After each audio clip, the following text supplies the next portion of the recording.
लोगों के साथ चर्चा की। इस चर्चा का उद्देश्य, इस बैठक का उद्देश्य इंडस्ट्री और मिनिस्ट्री के बीच की दूरी को मिटाना है। जो कठिनाइयां, जो परेशानियां फूड प्रोसेसिंग इंडस्ट्री से जुड़े हुए लोगों को आती हैं, उसको कैसे दूर किया जाए, उसको कैसे कम किया जाए, इस उद्देश्य के साथ आज ये बैठक हम लोगों ने आयोजित की। भारत एक कृषि प्रधान देश है और बिहार जैसा राज्य, जिस राज्य से मैं खुद आता हूँ, एक कृषि प्रधान राज्य है।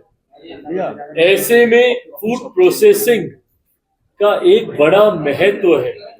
बिहार जैसे राज्य को विकसित राज्य बनाने की दिशा में आगे लेकर जाने के लिए जब मुझे मेरे प्रधानमंत्री आदरणीय नरेंद्र मोदी जी के द्वारा इस विभाग की जिम्मेदारी नहीं भी दी गई थी, तब भी मैंने बिहारी फर्स्ट के माध्यम से अक्सर इस बात का जिक्र किया था कि कैसे फूड प्रोसेसिंग यूनिट के माध्यम से, फूड प्रोसेसिंग इंडस्ट्रीज के माध्यम से कैसे हम लोग अपने प्रदेश को विकास की गति दे सकते हैं।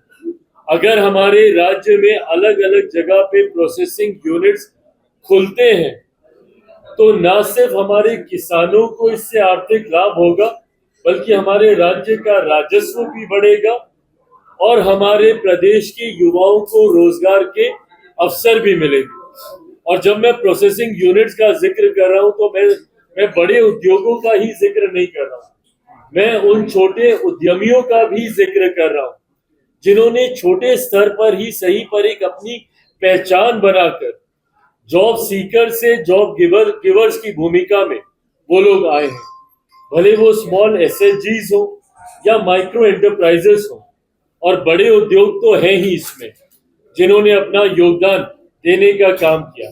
ऐसे में आने वाले दिनों में बड़ी सोच के साथ हम लोग बिहार में प्रोसेसिंग यूनिट्स को बढ़ावा देने के लिए हम लोग कार्य कर रहे हैं, जिसका जिक्र आने वाले दिनों में और प्रमुखता से मैं आपके साथ करूंगा। पर उस दिशा में जो बाधाएं हैं, जो अड़चने हैं, उसको कैसे हम लोग दूर कर सके, उस उद्देश्य के साथ आज इस बैठक को हम लोगों ने आयोजित किया, जहां पे ऐसे लोगों को हम लोगों ने अपनी बातों को रखने का मौका दिया जो इस उद्योग के साथ लंबे समय से जुड़े हुए हैं। इस उद्योग को बढ़ावा देने के लिए उनके सुझावों को भी हम लोगों ने सुना। तो वही ओपन हाउस के माध्यम से चर्चा उन लोगों के साथ भी हम लोगों ने की जिन्होंने व्यक्तिगत तौर पर संभवतः अपने घर परिवार की मदद से अलग अलग फूड प्रोसेसिंग इंडस्ट्रीज की स्कीम का लाभ लेते हुए अपने आप को स्थापित करने का प्रयास किया।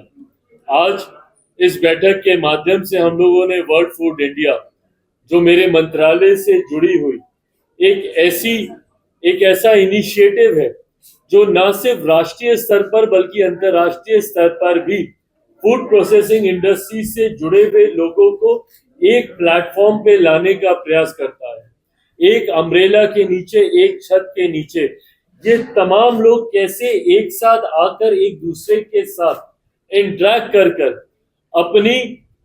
अपनी योजनाओं का आदान प्रदान कर सके, ये वर्ल्ड फूड इंडिया वो प्लेटफॉर्म प्रोवाइड करता है।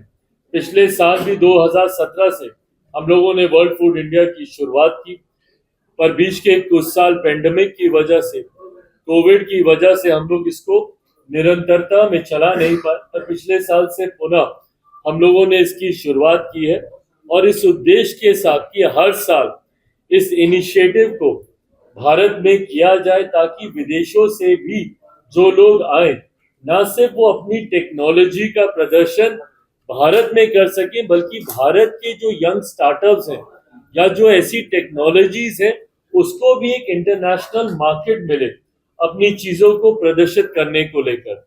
इस उद्देश्य के साथ हम लोग आगामी 19 तारीख से लेकर 22 तारीख तक वर्ल्ड फूड इंडिया का हम लोग आयोजन करने जा रहे हैं, जिसमें कई राज्यों के का प्रतिनिधित्व इसमें होगा, कई मिनिस्ट्रीज का इंटर मिनिस्ट्रियल इंटरैक्शन भी है इसमें, जहाँ पे अलग अलग मिनिस्ट्रीज भी अपनी चीजों को फूड से जुड़ी हुई कैसे उसको इनकॉर्पोरेट किया जा सकता है, उसको भी वो लोग वहां पर प्रदर्शित करने का वो लोग कार्य करेंगे।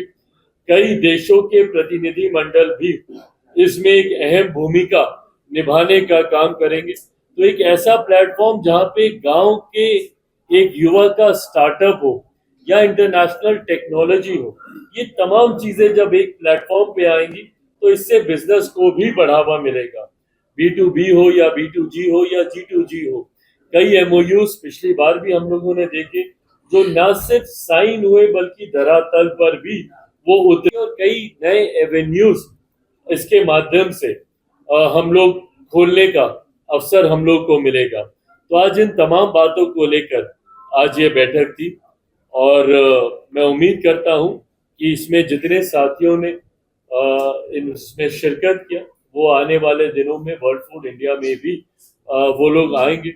कई ऐसे बिहार के यंग स्टार्टअप्स हैं जिन्होंने समय समय पर अपने स्टार्टअप को लेकर जानकारी मेरे संज्ञान में दी, उनको भी हम लोग वर्ल्ड फूड इंडिया में आने वाले दिनों में हम लोग देखेंगे। तो इस उम्मीद के साथ कि एक successful edition, third edition world food India का हम लोग करने जा रहे हैं, उसको कैसे सक्सेसफुल किया जा सके, उसको कैसे और भव्य और बड़ा ज्यादा से ज्यादा लोगों को कैसे समाहित किया जा सके, इसको लेकर अलग अलग राज्यों में भी हम लोग ये कार्यक्रम आयोजित कर रहे हैं। इस तरीके के रोड शोज हम लोग आयोजित कर रहे हैं।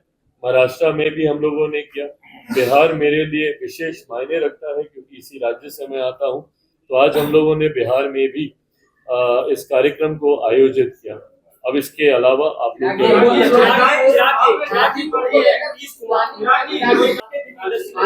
लेकिन बिहार में अभी तक जो एक स्ट्रॉन्ग पोजीशन में इंडस्ट्री लगना चाहिए, आपने कहा था फर्स्ट बिहार फर्स्ट बिहार, जाहिर तौर पर ये इनिशिएट आपका है, लेकिन आपको क्या लगता है कौन सी ऐसी अड़चने हैं जिसमें यहाँ पर इंडस्ट्रीज फोकस नहीं हो पा रही?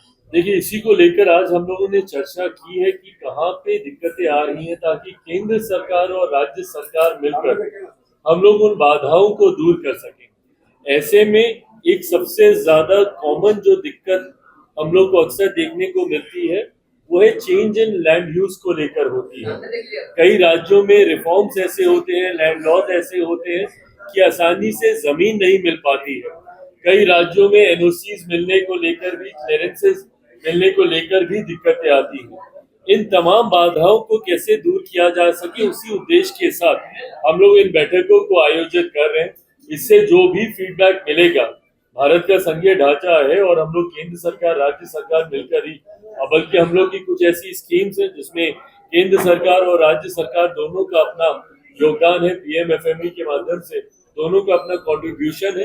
तो ऐसे में इन तमाम जानकारियों को लेकर जो भी समस्या है उसको राज्य सरकार के साथ मिलकर उसको जल्द दूर किया जा सकेगा, ताकि आने वाले दिनों में इस उद्योग को ज्यादा बढ़ावा हम लोग अपने राज्य में दे सकें।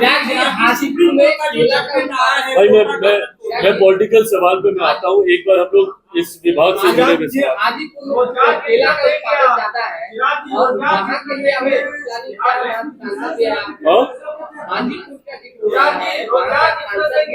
केला का उत्पादन ज्यादा है, बेहतर हो सके, लग सके, इसको लेकर प्लानिंग चल रही है आपकी? बिल्कुल, इसको लेकर चर्चा चल रही है। और जैसा मैंने कहा कि मेरे लिए ये विषय आज से ही नहीं, और बल्कि मैं कहूँ तो मुझे लगता है कि शायद मैंने इतना इस बात को मैनिफेस्ट कर लिया था।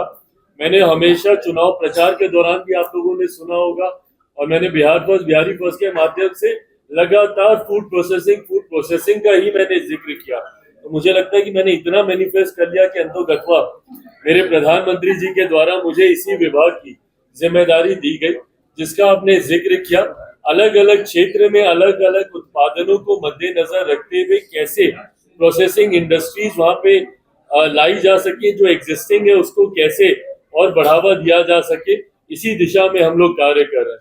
हमारे साथी ने पूछा कि कितने रोजगार हम लोग देंगे। भाई, मैं संख्या में अपने आप को मैं कतई नहीं बांधूंगा, बट हाँ, ये एक ऐसा विभाग है जिसके माध्यम से रोजगार के कई अवसर उत्पन्न किए जा सकते हैं। इसके माध्यम से जॉब अपॉर्चुनिटीज हम लोग क्रिएट कर सकते हैं, जिस दिशा में मैं और मेरा मंत्रालय पूरी गंभीरता से कार्य कर रहे हैं। चिराग जी बिहार में इतना अनाज जो है नष्ट हो रहा है, कल आपने संसद में भी कहा है कि उसको केरल पूरा खा सकता है, तो क्या आपकी प्लानिंग है कि बिहार के किसानों का अनाज वो नुकसान नहीं हो, उसके लिए यहाँ वेयर हाउस जैसा आप कुछ बनाए? बिल्कुल, सिर्फ बिहार के ही किसान नहीं, ये देश भर में। और अगर आप आंकड़े देखेंगे तो कम ही सही, बट पिछले कुछ सालों में हम लोग वेस्टेज को, और खास तौर पर जो पेरिशेबल आइटम्स है, वेजिटेबल्स है, फ्रूट्स है, इस तरीके के पदार्थ जो कि जल्द खराब होते हैं, उसकी लॉन्जिविटी हम लोग कैसे बढ़ा सकें ताकि लंबे समय तक हम लोग वो पदार्थ खराब नहीं हो, उसको लेकर कोल्ड चेन के माध्यम से हो, कोल्ड स्टोरेजेस के माध्यम से हो, इरेडिएशन यूनिट के माध्यम से हो, या नई और टेक्नोलॉजी को लाने के माध्यम से हो, या फिर हम लोग एक ऐसा इकोसिस्टम तैयार करें ताकि जैसे ही उसका उत्पादन होता है तुरंत वो प्रोसेसिंग में चले जाए, वो टाइम वेस्टेज नहीं हो ट्रांसपोर्टेशन में। इन तमाम अलग अलग दिशाओं में हम लोग काम कर रहे हैं। काफी हद तक हम लोग इसमें कमी ला पाए हैं, बट और इसको कैसे पूरी तरीके से नियंत्रित करें उसके लिए भी विभाग कार्य कर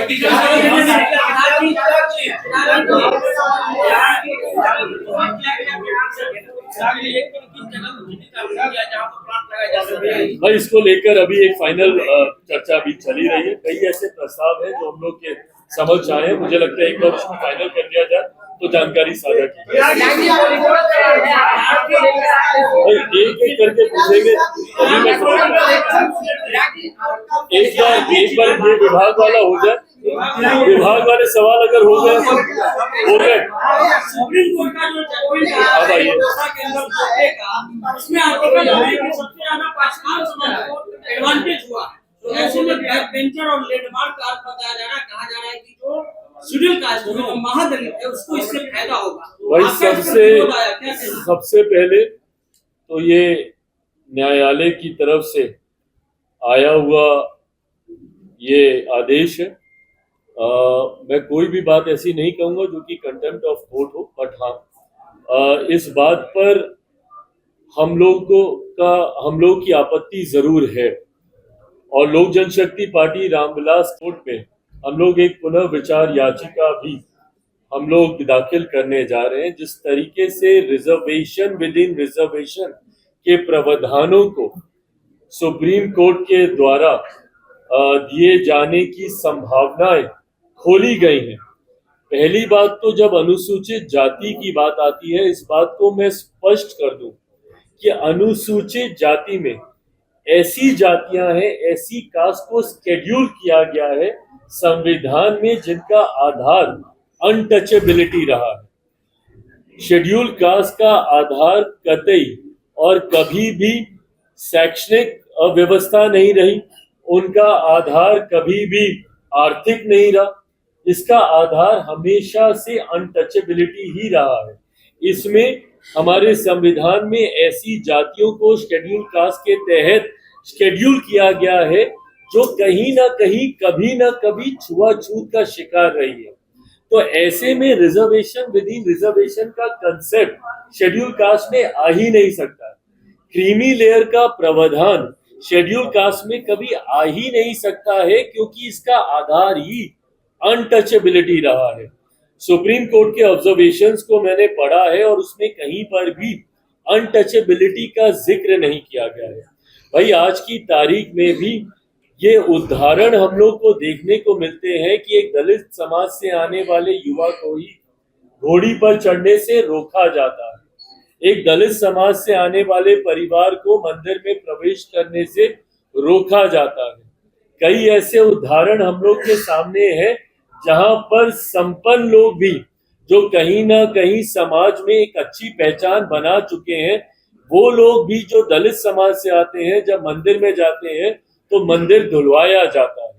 तो आज भी इस तरीके के भेदभाव को प्रैक्टिस किया जा रहा है। तो जब भेदभाव छुआछूत के आधार पर हो रहा है, ये भेदभाव कहीं शिक्षा के आधार पर नहीं हो रहा, ये भेदभाव कहीं आर्थिक दृष्टि से नहीं हो रहा है कि भाई आर्थिक तौर पर आप सक्षम हो गए तो अब कोई भेदभाव नहीं होगा। जैसा मैंने अपने उदाहरण में बताया कि कई ऐसे बड़े नाम भी हैं, मैं नाम नहीं ले रहा, आप सब उन नामों को भी जानते हैं। कई ऐसे बड़े नाम भी हैं जो अगर किसी मंदिर में चले जाते हैं तो उसके बाद उस मंदिर को गंगा जल से धोया जाता है। तो ऐसे उदाहरण आज की तारीख में भी देखने को मिलते हैं। तो जब ये उदाहरण है तो ये दर्शाते हैं कि ये जो भेदभाव हो रहा है ये आपकी आर्थिक दृष्टि पर नहीं हो रहा, या आप कितने कामयाब हो गए हैं अपने क्षेत्र में उसको लेकर नहीं हो रहा। ये इसलिए हो रहा है क्योंकि आज भी छुआछूत को मानने वाले लोग हैं। और शेड्यूल कास्ट का जब मैंने जिक्र किया, इसमें उन्हीं जातियों को इसमें रखा गया है जो छुआछूत का शिकार कभी ना कभी कहीं ना कहीं समय के किसी दौर पर रही हैं। तो जब आधार आपका छुआछूत है तो ऐसे में क्रीमी लेयर का प्रावधान या रिजर्वेशन विद इन रिजर्वेशन का प्रावधान हो ही नहीं सकता है। इसीलिए मैं और मेरी पार्टी लोक जनशक्ति पार्टी इससे असहमति रखती है, और इसीलिए हम लोगों ने पुनर्विचार याचिका सुप्रीम कोर्ट में हम लोग आने वाले दिनों में हम लोग दाखिल करने जा रहे हैं।